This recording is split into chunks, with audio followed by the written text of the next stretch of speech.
Hello guys, welcome to my channel. आज हम देखेंगे 2021 में आई एक Italian romance drama film the last paradiso. कहानी शुरू होती है जहां चेचियो अपनी गर्लफ्रेंड बायनका के साथ खेतों में होता है और बायनका की बहन मरिया भी मौजूद होती है। अगले दिन खेत में बायनका के पिता कंपा की नजर एक लड़की पर पड़ती है जो उन्हीं के खेत में काम करती है। कंपा उसे अंदर आराम करने के लिए कहता है। इधर चेचियो शादीशुदा होने के बाद भी अपनी एक और गर्लफ्रेंड से मिलता है, जिसको शिकायत होती है कि चेचियो अब उसे समय न देकर दूसरी गर्लफ्रेंड बायनका को ज्यादा समय देने लगा है। तभी चेचियो का बेटा रॉकी वहां आ जाता है और चेचियो उसे लाई हुई बकरी की देखभाल करने के लिए देता है। रात भर घर न आने के कारण चेचियो की माँ उसे नाराज होती है, पर चेचियो अपनी माँ से शहर छोड़कर कहीं और जाने की इच्छा जाहिर करता है, पर उसकी माँ उसी जगह को अपना घर बताती है और कहीं भी जाने के लिए मना करती है। चेचियो अपनी माँ से अपने बड़े भाई एंटोनियो के बारे में पूछता है कि इस महीने एंटोनियो ने खत नहीं लिखा। इधर काम्पा उसी लड़की के पास आता है और उसे जबरदस्ती करने लगता है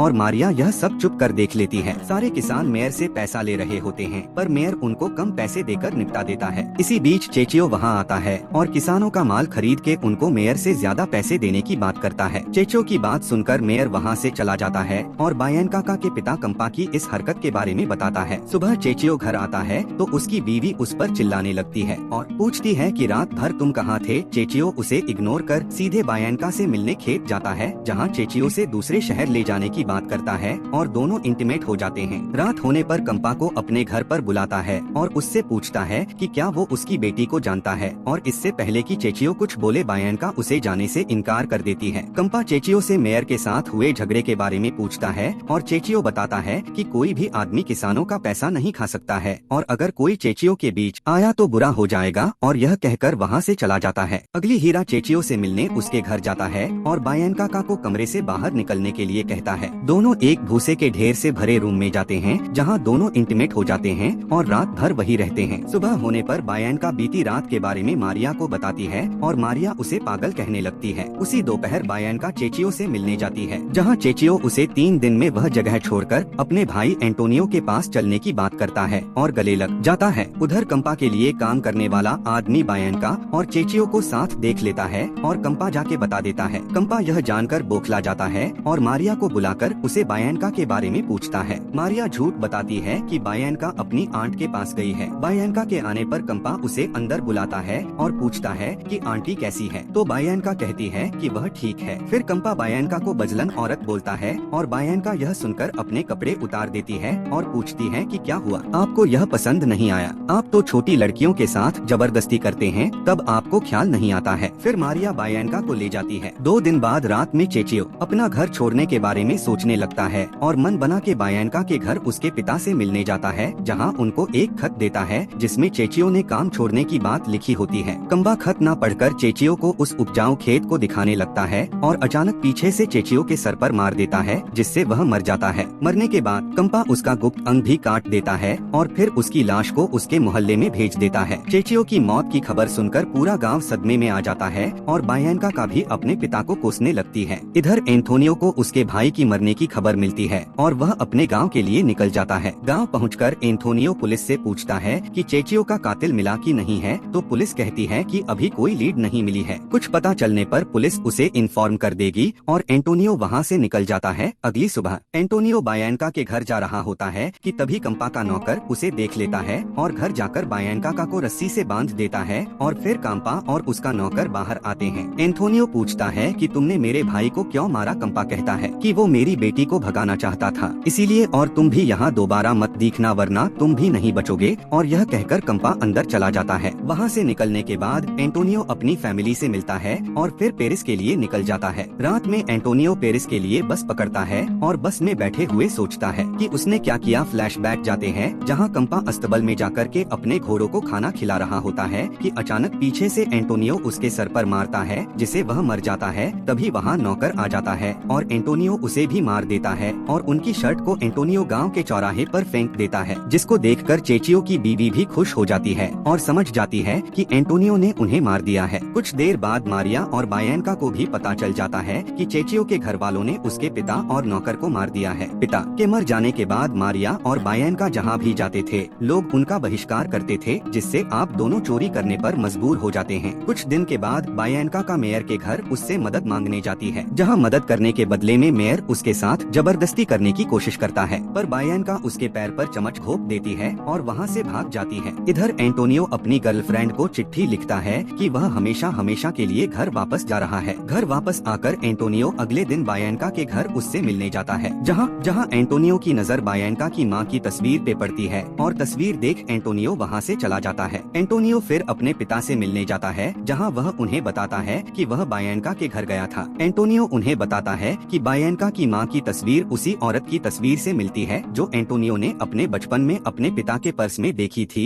और यह जान के एंटोनियो के पिता उसे सच बताने लगते हैं। वह बताते हैं कि वो और कंपा पहले दोस्त हुआ करते थे। कंपा की शादी होने के बाद बायनका हुई, पर कंपा को बेटा चाहिए था। बेटा ना होने के कारण दुख में कंपा दारू पीने लगा था और बायनका की माँ को मारता पीटता था, जिसके कारण वो ज्यादातर समय एंटोनियो के घर पर बिताती थी। फिर एक रात एंटोनियो के पिता और बायनका की माँ बहक गए थे और इंटीमेट हो गए थे, जिससे उनको मारिया हुई थी, और यह बात एंटोनियो की माँ को भी पता है। यह जान के एंटोनियो निराश हो जाता है और वहाँ से जाने लगता है। तभी उसके पिता उसे बताते हैं कि इतना सब कुछ होने के बाद बायनका की माँ ने खुद को मार लिया था। इधर बायनका को जैसे ही पता लगता है कि एंटोनियो उससे मिलने आया था, वह भागी भागी एंटोनियो से मिलने जाती है। चेचियो का जुड़वा भाई होने के कारण बायनका को उसमें अपना पुराना आशिक चेचियो दिखता है, जिसे देख वो चौंक जाती है और खुश भी हो जाती है। एंटोनियो बायनका को शादी के लिए प्रपोज करता है और दोनों खुशी खुशी शादी कर लेते हैं, और इसी के साथ कहानी भी समाप्त हो जाती है। दोस्तों, अगर आपको मेरी ये मूवी एक्सप्लेनेशन पसंद आया हो तो प्लीज हमारे चैनल को सब्सक्राइब करिए और इस वीडियो को लाइक करें और शेयर करना ना भूले।